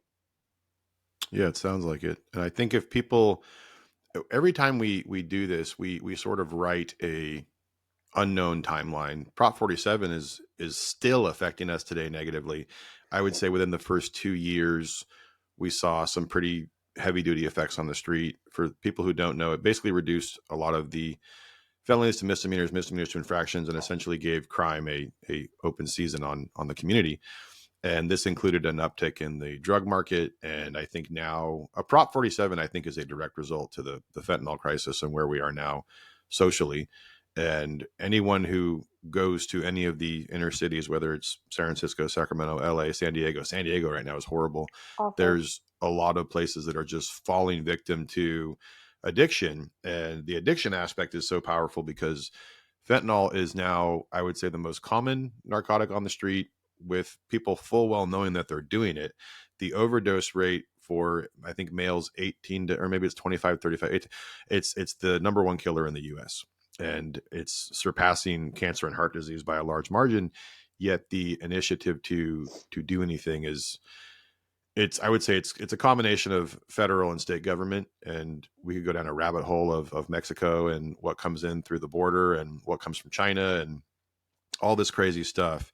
I do think it's kind of weird that the Russia thing. I mean, I don't know. That's still. I'm thinking about it right now about the hacking and how that affected the case and stuff like that. It just blows my mind. But Mm. we can thank Vladimir Putin, I guess, for making things a little bit more difficult for you. But Yeah. yeah, worldwide, I mean, it's just, where are we going? What are we doing? And in our own little state of California, what frightens me the most is that I talk to people who live outside the state, and Gavin Newsom is actually very popular outside of California. You would think the opposite, but he's got that silk tongue. He's got that. He is a very likable politician for a lot of people who don't know the internal issues, right? Because California from a distance looks great. It's, oh yeah, it's fantastic. You go and you visit here, you'll see one thing. You live here, it's different. It's a different ball game, and the cost of living alone, all the financial, the social issues that we're facing with homelessness. I mean, that just doesn't really make it across the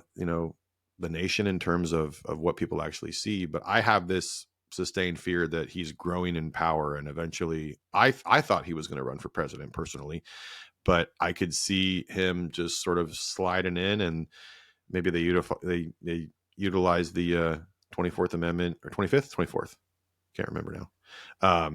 But For the removing it's of a just, president, yeah, I think it's 24th, 24th. Yeah. 24th.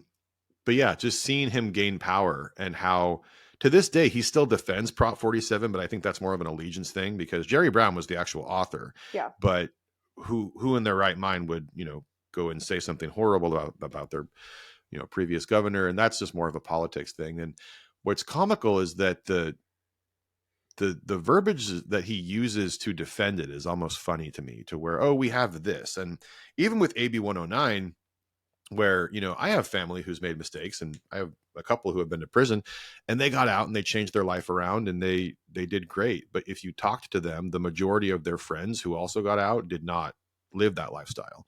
So we're constantly making the communities, just more susceptible to being victims. And unfortunately, it doesn't really get the attention that it should when we have these people who reoffend. If we looked back, then, we would see a fairly lengthy criminal history. Well, they're obviously not learning, and they're obviously not abiding by the law, but the legal system. And there was a guest I had on before you, Hector Bravo, who talked about it was the wild stuff that's going on with CDCR Oh, and the yeah. internal stuff in the prison system. And, he referenced that, yeah, it was really cool because all of a sudden, like, we had, half the population was gone, and things were easier for us in the prison.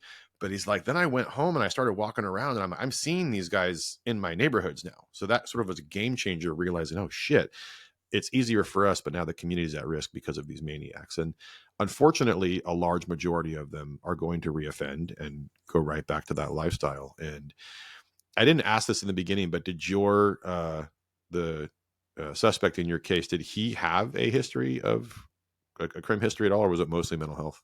No, and to my knowledge, he had had interactions with the police before, but no arrests, no, history or anything. And, the mental health stuff, again, as somebody who suffers with mental health, I never want to, come across like I am diminishing anybody's mental health because it looks different Sure. for everybody. But I had never been aware of any issues before. Not to say he doesn't have them, but, in my opinion, this is what I believe. I'm very invested in California politics now because it directly affected my life. If you look at the statistics between, the mental health institutions shutting down in the 80s and crime, they go exactly parallel. And Hmm. I do believe that one of the worst things we did, aside from prison realignment and, misdemeanor breakdown of crimes, was shut down mental health facilities because now we have a population that genuinely need rehab or resources, and they're either homeless or they're in prison, and they just go back and forth. They get 3 hots in a cot. They just want to go to jail, get a shower, get some food, and come back. They're not afraid of reoffending because there's no other alternative. When we had Yeah. mental health facilities, we were able to give these individuals care and actual help. Mental health is one of the most costly things, not just in this state, but in this nation. I personally, now that the county has medically retired me, I have to spend $299 an hour for a trauma therapist. So, and I am very fortunate that me and my husband budget for this because we know I need it. But a lot of people are struggling just to put food on the table. So, do they have an extra $200-300 to go talk to somebody for an hour? Absolutely not. So then they go and they self medicate, they do these drugs because they want to feel better. And then we just start this cycle all over again. So I think if we can, like if anybody from California is listening to this, please, Proposition 1 is a trap. It is another Prop 47 waiting to happen. And Gavin Newsom has his, pretty commercials talking about Prop 1 and our veterans need us. Proposition 1 is going to ruin the mental health community in our state. I Yeah. have read so many articles. I have talked to medical or mental health professionals in the county and the state level, and this is a bad, bad, bad bill. This is going to ruin it. So I think ignorance is bliss to an extent. If we get so wrapped up in all the negativity surrounding us, then we just become a ball of negative. But people also need to see what's going on because a lot of people are going to go there in November and they're just going to, yes, this person, that. And you get enough people to do it, and we just have a whole nother crisis on our hands. So now is the time to get people to be educated and use resources and not just take the media's word for it. Yeah. My mom will always text me, hey, what do I do? And sometimes she'll say, are you sure? This sounds pretty good. I'm like, trust me, like this is, vote for what you want, but read this. And, she'll text me back, oh my God, that's I horrible. had It's no like, yeah, well, idea. yeah. Yeah. And if you throw out, a hot word like, okay, veteran, yeah, well, of course you want to support the troops. Of course you want this. That's going to, tug on those heartstrings and makes people, it's just yeah, absolutely vote. Yeah, sure. This sounds good.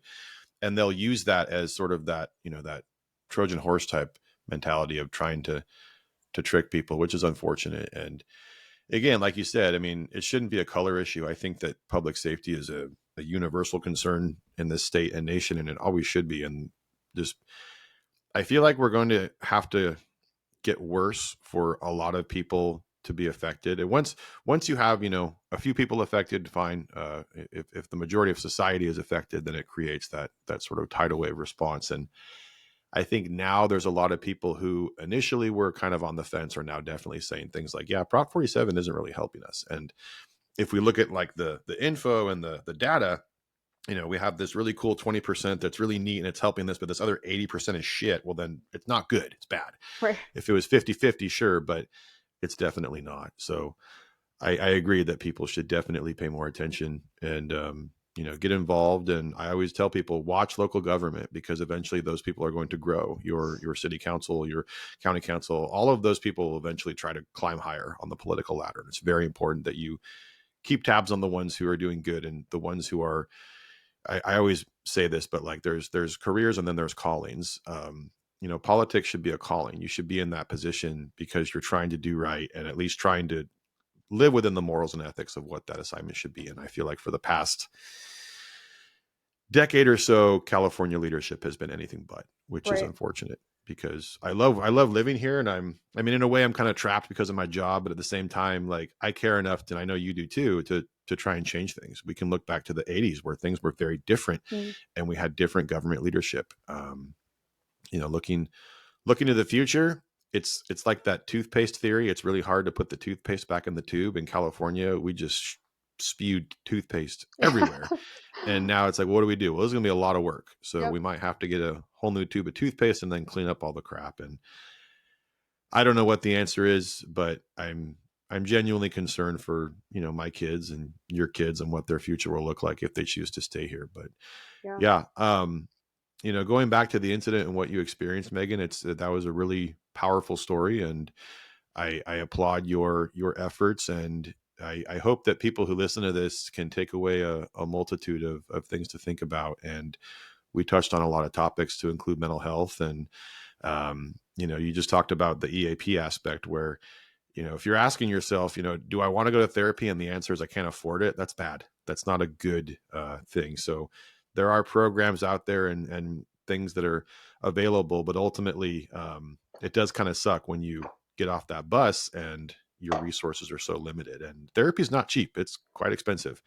And I encourage people to use EAP.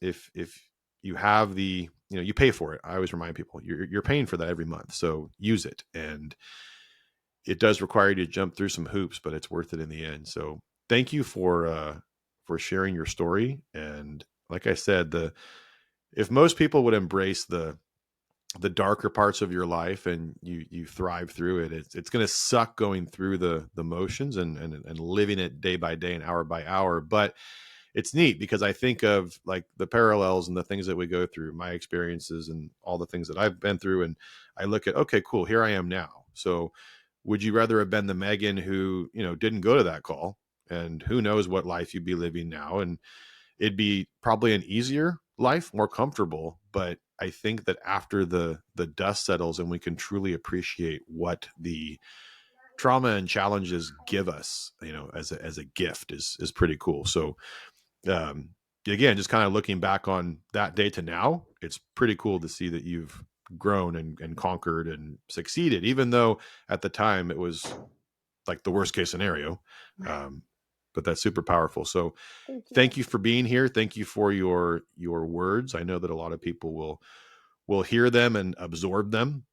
How do people get in touch with you, and what's you have any social media stuff you want to throw out, or email, or whatever you're comfortable with sharing? Yeah, I really only have Instagram. I have like LinkedIn, but I don't really know how to use it. So it's just my name, Meagan McCarthy, with 2 underscores. On Instagram, I am very open and transparent. I hate to plug myself because it's not like that, but I am thankful that I've built a little community on Instagram. I share mental health resources every day. My messages are open. I set my alarm every morning to answer messages before my kids wake up. So, like you said, if you don't feel comfortable using your department's EAP, I can 100% get you in contact with a culturally competent therapist.